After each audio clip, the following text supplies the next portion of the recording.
Welcome back everybody, thank you for watching another video. So today, we're gonna take this dulled out steak knife and try to bring that edge back to life by using the WorkSharp Benchstone knife sharpening system.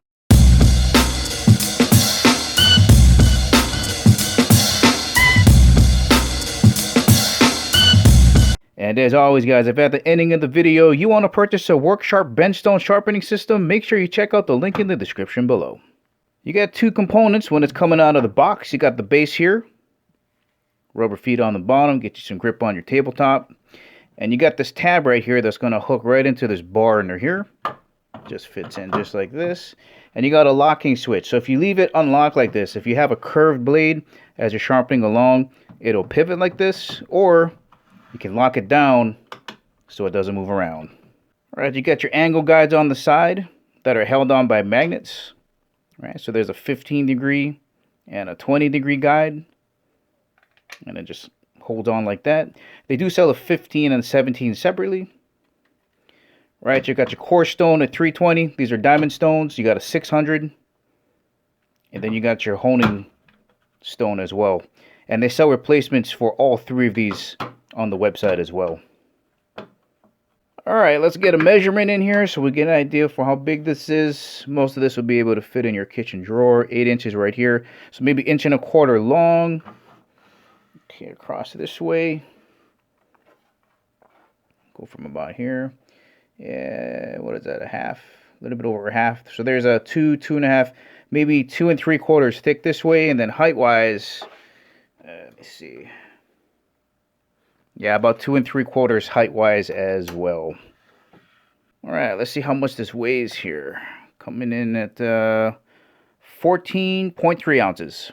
Now, just as a weight reference, I filled up this 16-ounce bottle of soda just a little past halfway, and it weighs the same amount. All right, so here's the basic idea. We got these angle guides that are going to keep us at 20 degrees, and all we're going to do is hold it and go across this way. And you want to stop with the point halfway there. You don't want to keep rounding it off this way. So follow the angle guide and just stroke through. Right, here's a different view of the sharpener itself. And most likely you're going to be pushing the blade across this way instead of pulling it like here. But this is just to show you that you just take the flat of the blade, put it on the angle guide, and just let it drop down to the stone, and then work your way this way to the tip. Right, so flat to the angle guide, down to the stone, straight across this way. And you just keep repeating until you get all the way up to the honing stone. Right, now this steak knife doesn't have much of a curve here. It's almost flat all the way across. So I'm just going to keep the stone locked. I'm going to just go like this, all the way to about there. Again, you don't want to go all the way to the edge.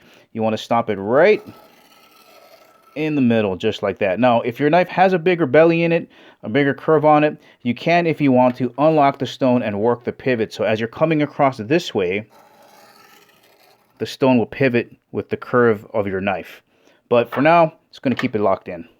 And then if you have any questions about what stroke you should be using, you can consult the manual. Basically, if you're using the pivot, you're going to use more of a perpendicular or a straight diagonal line for that. And if you're using it locked up, it's going to be more of a curved motion like this. Again, in the instruction manual.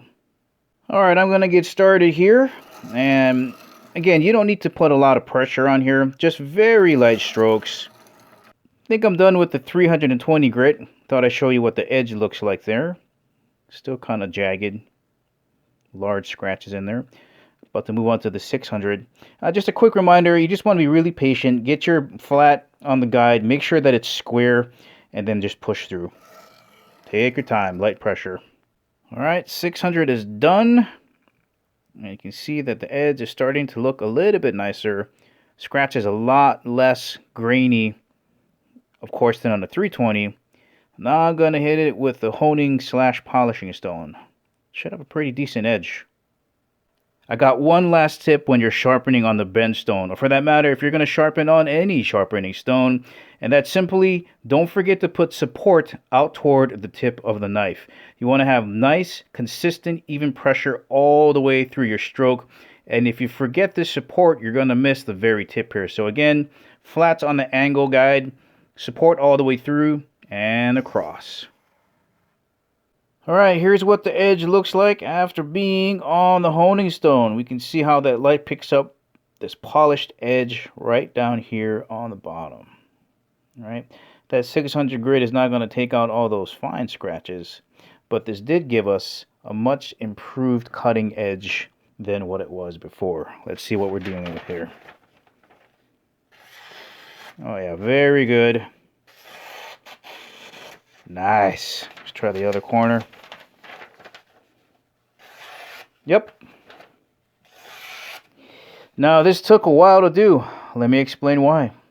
Alright, the first thing is you guys saw how dull this knife was at the beginning of the video. I was pushing my thumb on it, flicking it around. It was just dull to the world. Second, I didn't know what the degree of the edge was on here, and that's fine. I could have figured it out by just striping the edge here with a permanent marker, and I could have just freehanded it on the stone like this, but that's not what I wanted to test. I wanted to test how accurate and how good and how easy it was to keep the angle at a 20 degrees. So it's not horrible. I mean, I started off on a 320 grit stone, but, you know, I'm working with a dull knife and resetting the edge. It would have been a lot easier if I had the 220 grit because, man, I was going in increments of 25, and I think I got up to like 125 before burrs started to form. So I highly recommend getting the 220 grit stone because you never know when you're going to chip or damage your knife, and it's good to have that around. But that's why it took a long time to start. The 320 is coarse, but the 220 would have been perfect.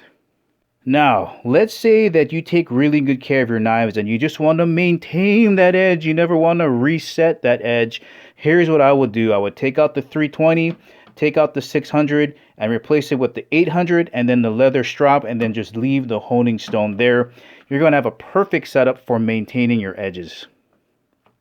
Another great feature of the Benchstone is you can use this as a file because it comes apart from the base. You just unlock it. Now you have a file. You just bring it up to the edge of whatever you're trying to sharpen, say an axe, and you can use it just like a file. And then if you need to replace these stones, all you got to do is remove these two screws on the side. And this is a T20 screw. And you just back them out.